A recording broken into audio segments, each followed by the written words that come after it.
Hello everybody, this is Paul with Fruitful Trees, and I'm here at one of my favorite places, Tropical Acres Farm. And yes, we are back, and today we're going to be talking about a mango I've never tasted before called the Spirit of 76. The Spirit of 76. And every time I walk past her, it sounds like such a great name for a mango, but what always strikes me is how beautiful the mango is. So I finally decided, let's talk about that tree today. So we're going to do that. So here's Alex and talking about the tree. Okay, so this is a Spirit of 76 tree behind me. This is one of two Spirit of 76 trees on this farm. Now this one here was actually transplanted from my old farm in Loxahatchee Groves and brought here probably back in 2016 or so. Maybe it was 2015, I can't remember. But it's not a super vigorous mango. This tree we've already started to pick some fruit off of, which is unusual. Normally this is more of a mid-season mango that would come in July. Now the history of this tree is that it was a seedling selected by the Zill family over in Delray Beach back in the 70s. And this seedling first fruited during the US Bicentennial in 1976, which is where it's got its name from, Spirit of 76. And it is a very beautiful red colored fruit. It turns red well before maturity. As far as its parentage, and there is some ripe fruit on the tree right now, it is thought to be a cross between Haden and Zill. And so it definitely has what we'd call like a classic mango flavor, maybe a classic subacid mango flavor. Very sweet and a very popular flavored fruit. It's not just because it's pretty, it's actually a very good flavored mango. They're not known to be very strong producers. They're more of a moderate bearing habit. But the issue we've had with Spirit of 76 is that it was selected during a period of time when Florida's winters were much colder than they have been for the last decade or so. And so now that we've had much warmer winters for the last 10 or so years, these trees have struggled to flower a little bit. But this last winter was nice and cold, and the Spirit of 76 trees flowered pretty well. And so we have a nice crop on them this year. And here's another ripe one. They can get a little bigger than this, probably like about a pound or so in average size. And nice yellow flesh, very, very sweet and nice subacid mix. So it's got like a classic mango flavor with like stone fruit notes like peach and nectarine and that kind of thing.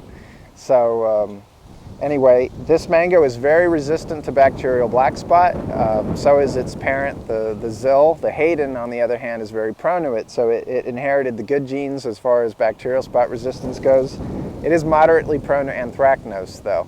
So in a western area like in Loxahatchee, where I used to grow this tree, it struggled to fruit over there. But over here along the coast, where we get this wind that you can hear right now probably,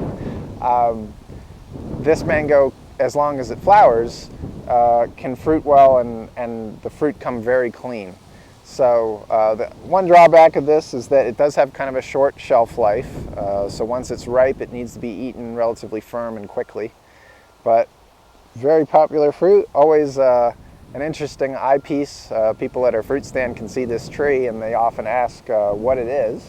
So they tend to stay relatively small. They're not hard to keep at a small size. I wouldn't characterize them as a dwarf per se, but kind of tight internodes between the leaves. You can kind of see there's not a lot of space between the leaves, so that's what we call internodal spacing. And on Spirit of 76 has short internodes, so that helps keep the tree small.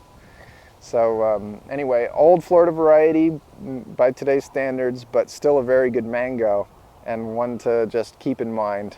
So. And how have you trimmed this tree back? No, not really. We've pruned it. We've tip pruned it a little bit over the years, but we've never given it a hard prune yet. As far as the height, right now it's probably like 12 feet at the very top branch over there, but maybe actually a little under that. But it hasn't grown very aggressively, and so we haven't needed to prune it real hard yet.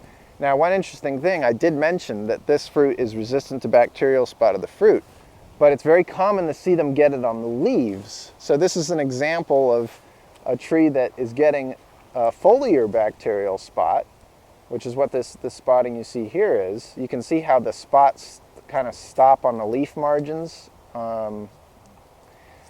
but it doesn't get it on the fruit. And so it's a different strain of bacterial spot that's been in Florida for many, many decades that doesn't impact the fruit, which is a good thing.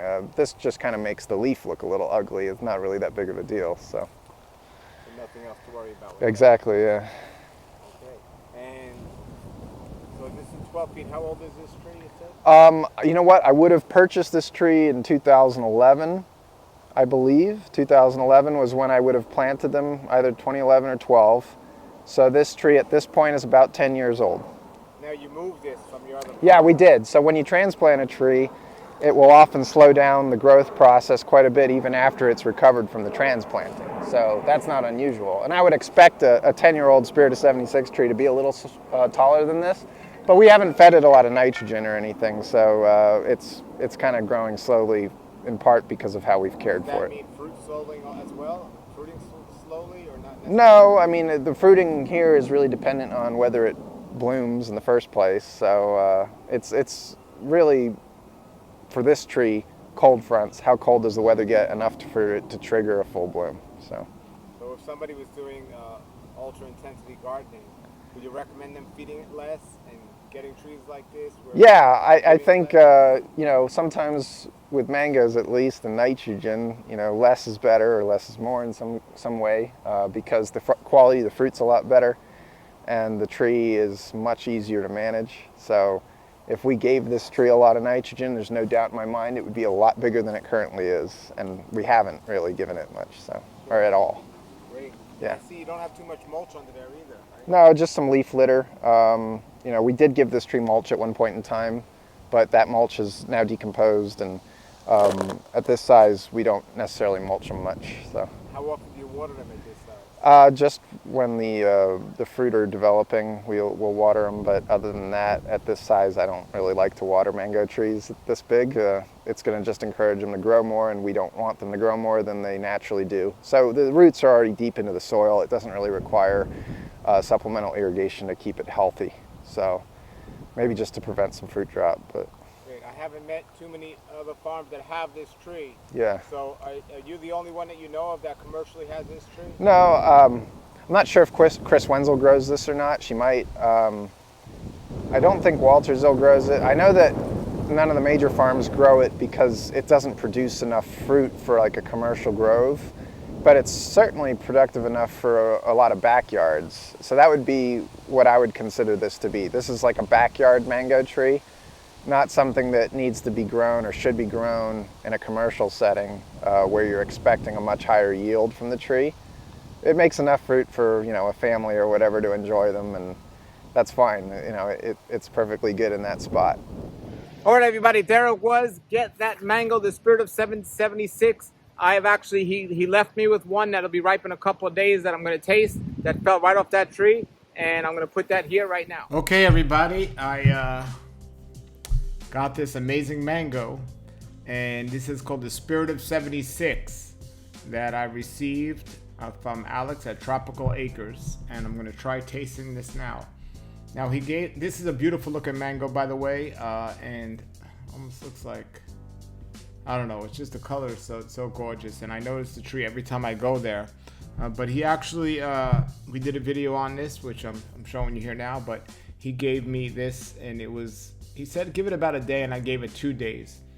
And it is one of the first ones from the season that's come off the tree, so hopefully it'll taste good. And I'm expecting all these first season fruits to taste even better as the season goes on, because the first fruits aren't usually as sweet. There it is inside. Inside. It smells like a mango. It looks just as beautiful inside as it does outside. I just love tasting mangoes for the first time. Okay.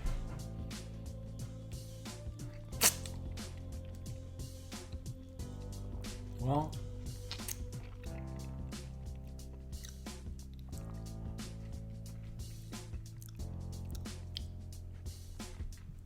that's a very nice mango, but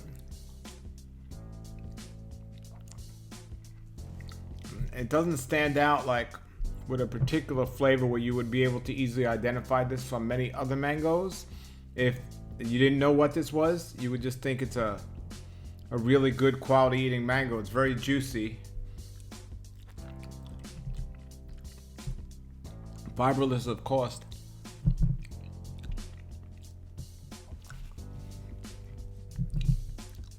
Yeah.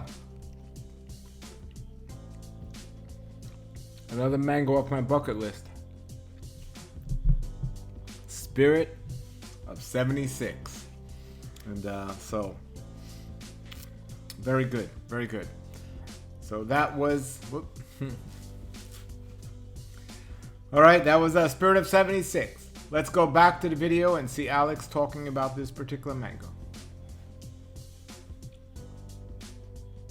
All right, so I'd give this mango from a 1 to a 10 in my estimation. And remember, this isn't a true estimation because this is an early season mango, but even for an early season mango, I'd have to give this,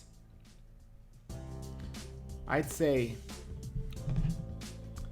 7.5, maybe 8, 7.5 or 8. It's that good. If I had room, I would have one of these trees. It was that nice.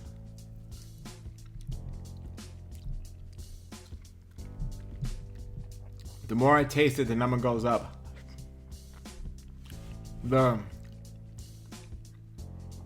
It's not over sweet, but it's very sweet.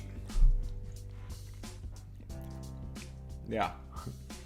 So I'd give it 7 3/4, maybe an 8, maybe an 8, maybe an 8.5. That's pretty good. That's a good mango.